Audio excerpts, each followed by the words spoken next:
You notice our prayer list in the bulletin is listed Sellers Memorial Christian Church in Haneyville, Clifford Jackson pastor. The one that's not listed that we also need to be in prayer for is Briggs Christian Church in Mentor, Alabama. Joe Clark is the chairman of the board at that church, and I got a very nice note emailed to me this last week from First Christian Church, Huntsville, thanking us for our prayer for them and just telling us that they would be in prayer for us. And that was a neat thing to get. In 1981, 1982, I was serving as minister of students of a big old church up in Knoxville, and decided I wanted to take the young people on a mission trip. Now, mission trips are very common now. They're going all the time. But back in those days, there weren't many mission trips, especially moving as far as away as we were planning. We got hooked up with going to do missions in the little town of Fairhaven, Massachusetts, and New Bedford, Massachusetts. New Bedford is the old whaling capital of the world.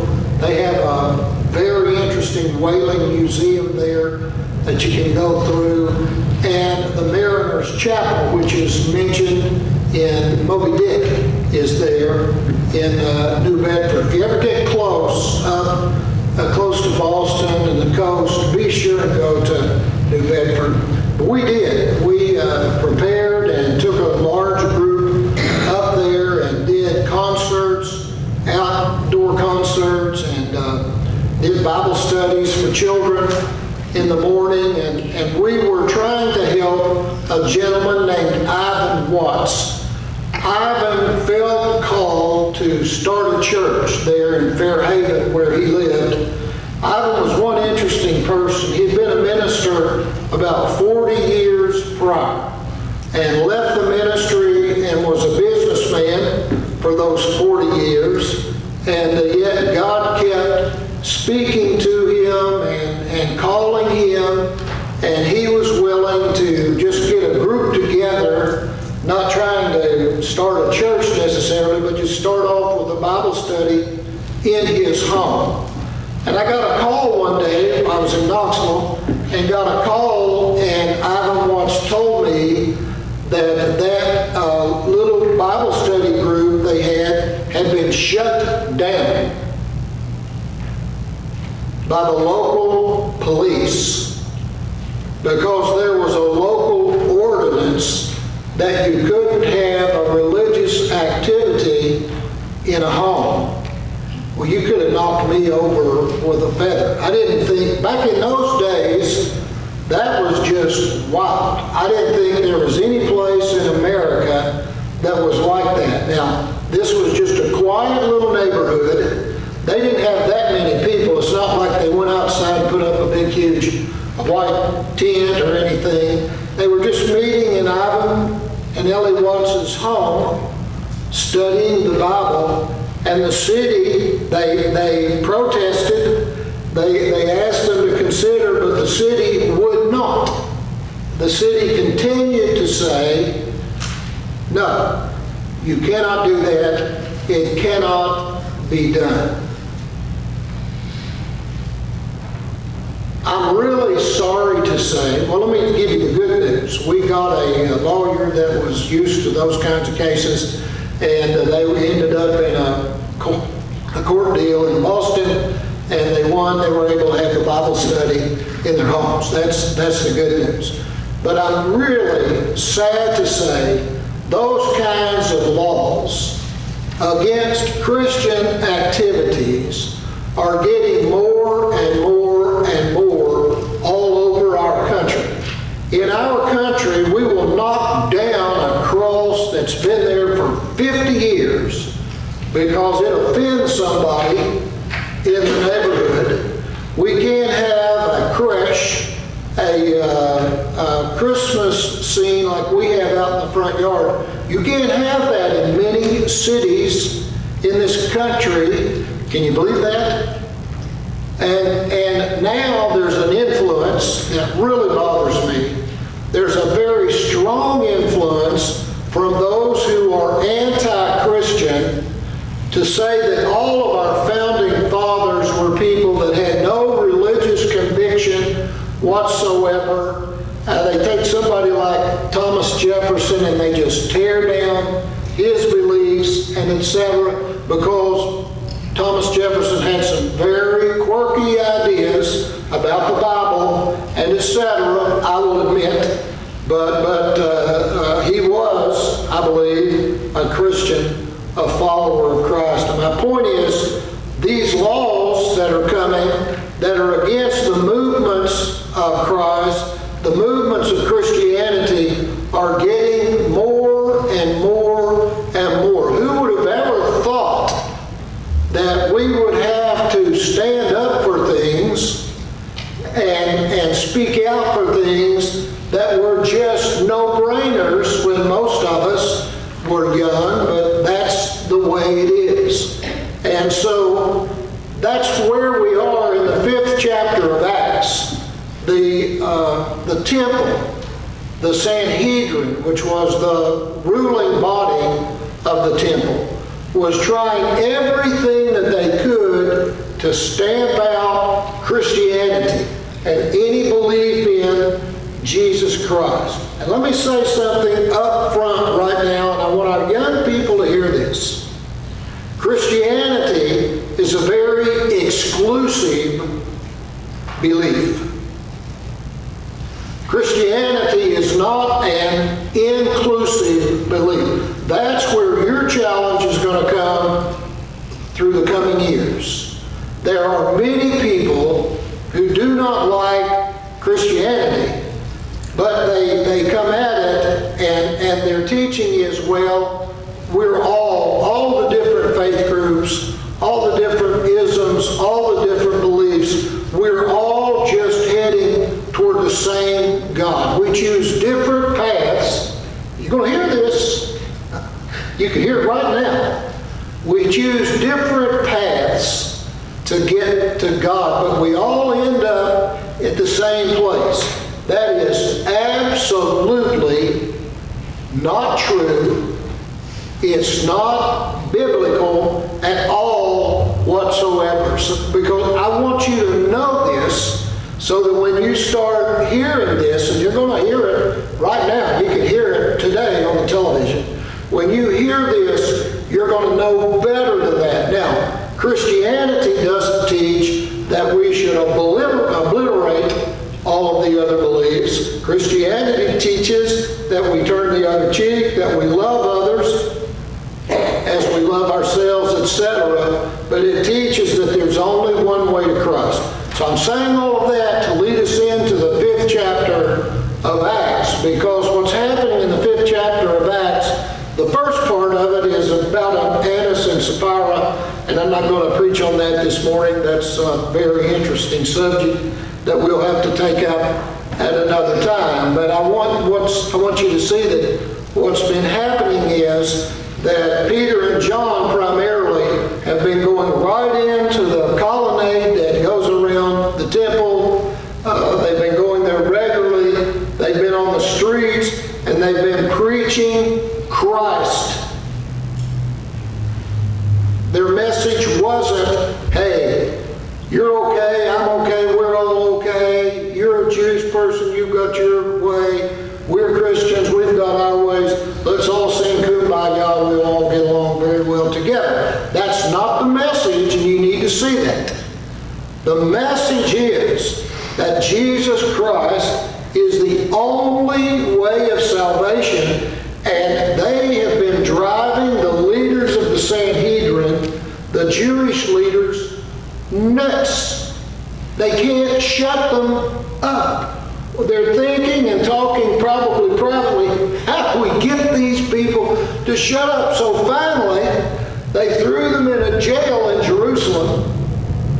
And while they were in that jail in Jerusalem, they were guarded by Sanhedrin guards. And an angel of the Lord came there, the Bible tells us, and opened the door of the jail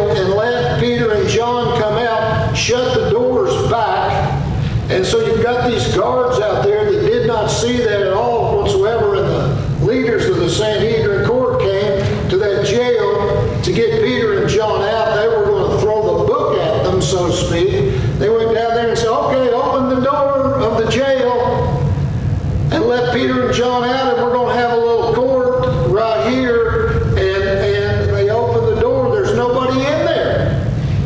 The guards didn't know it. The angels had let them out.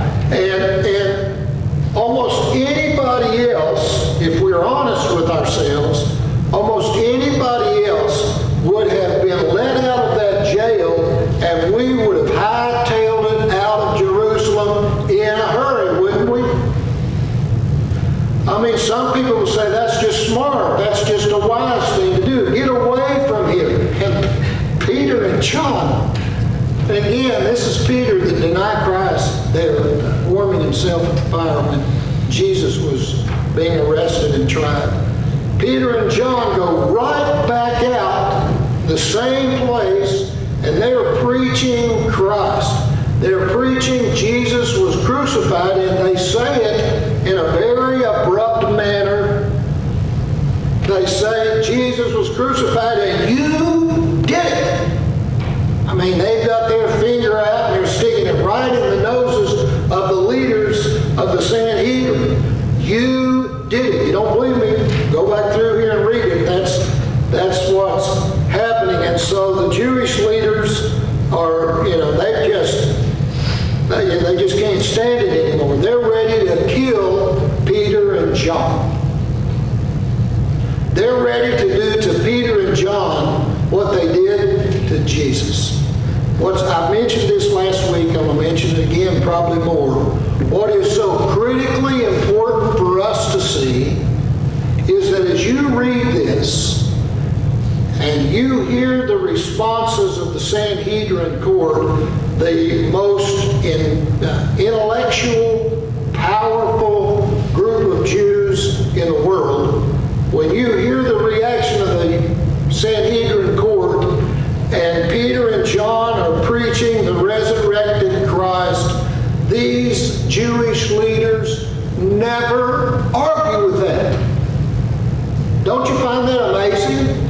They're standing out here on the street and they're preaching Jesus crucified, buried, and resurrected from the dead. And the Jewish people are just letting them say that. They have no argument with that. Now, don't you think that if they could have said anything, if they knew where the body of Jesus was, if the myth is somebody took it and hid it somewhere else, do you think they wouldn't find it and show it at that point? Their whole city's being turned upside down. They would do anything to show that Jesus was dead and he was still buried. And I will say this again in parentheses. I wish every unsaved person in the world would think about that. It's interesting to me that some of the most notorious unsaved people in our world who consider themselves intellectuals, people with great logic, don't think about this. Think of the logic of this. You've got an empty tomb. You don't have anybody. And the people who were most to gain from showing that body, or read through it again sometime, they're not saying a word. They're not saying, you're a liar, he's dead still, and we've got his body back behind these rocks. They're not saying that. So Peter and John continue to preach and to speak, and the Sanhedrin leaders are about to throw the book at them, so to speak. And there was a man named Gamaliel who stood up and gave this logic. You see him mentioned in what Barbara read just a few minutes ago. That Gamaliel stood up and said, let's let them go. Let's let Peter and John go. Because if what they're saying is true, then how could we argue with God?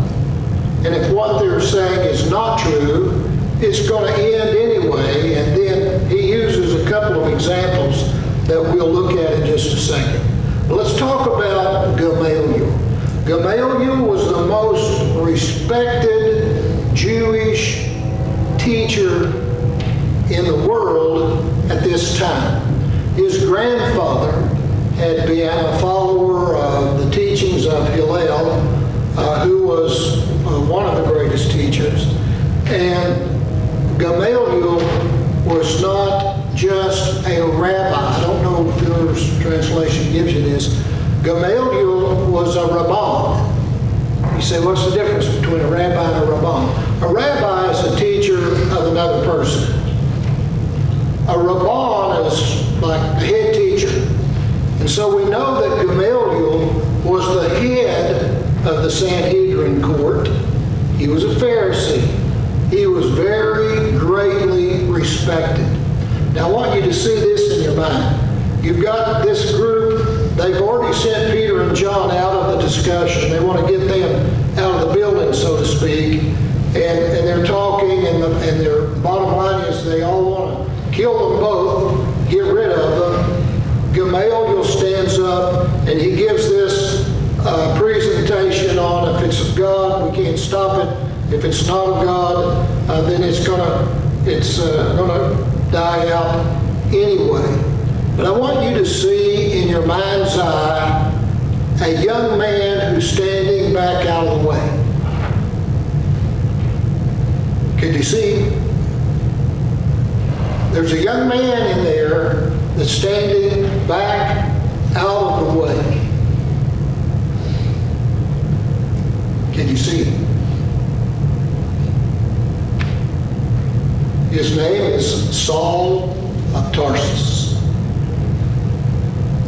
Gamaliel was the rabbi teacher for Saul of Tarsus. You can read in chapter 22 in Acts, and it'll tell you about that.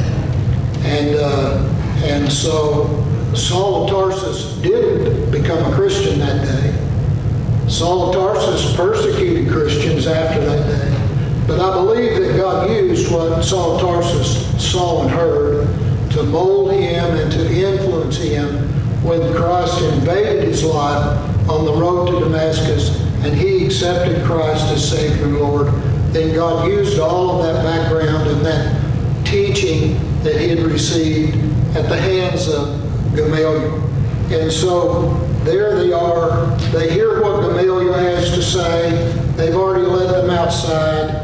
And they took their scrolls, they took their writings, they took their notes, and they got on the back of a camel, and they got out of town. No, these guys are so hard-headed. They're so hard-headed. When they let them out of this meeting, and there was probably a 90% vote or higher to kill them, not just punish them, kill them. They left them out there and they let them go based on Gamaliel's advice. They're right back out there, and you know what they're doing? They're preaching Christ on and on and on. They're preaching Christ. If you know Christ as Savior and Lord, that's your job. If you know Christ as Savior and Lord, that's your job. It says very clearly, first chapter of Acts, we're to be witnesses in Jerusalem, Judea, Samaria, and the uttermost ends of the earth. We need the kind of fervor that these gentlemen had to share Christ out in our community. To share, we don't have to go to the town square, get up on a peach box and just start blistering people as they walk by. I believe the way for us to do it is to share love. but God is calling us all to do that. I'm wondering if you would yield your life to that ministry. Don't raise your hand up. You don't have to stand up. Would you consider yielding your life to that ministry, to the sharing of Christ with those that are around us who need Christ? Let me tell you something, folks, and I'm not trying to be overly dramatic. I want to tell you something. We have people that need Christ so badly right here in our area, right here in our community. Part of the hurt that I heard about this week from families that are connected to our church is because of children or grandchildren who so much need Christ in their lives. And we can look at those people from a distance and we can say, well, you know, they shouldn't have done this, they shouldn't have done that, shouldn't have done this, shouldn't have done that. But you thank God that's not how He looks at any of us. Because He could. That's not how He looks at any of us. And He wants us to, as my granny would say, get off our high horse and get out there with people and share Christ, the love of Christ, with them. I want us to have a hymn of invitation now. And I would ask you to consider your walk with Christ. Are you ready to get fully engaged? There's a great need that's out there. There are lots of hurting people.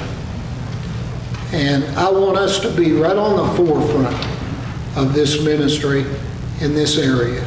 When people think of First Christian Hartselle, I want them to think, man, they're out there on the front.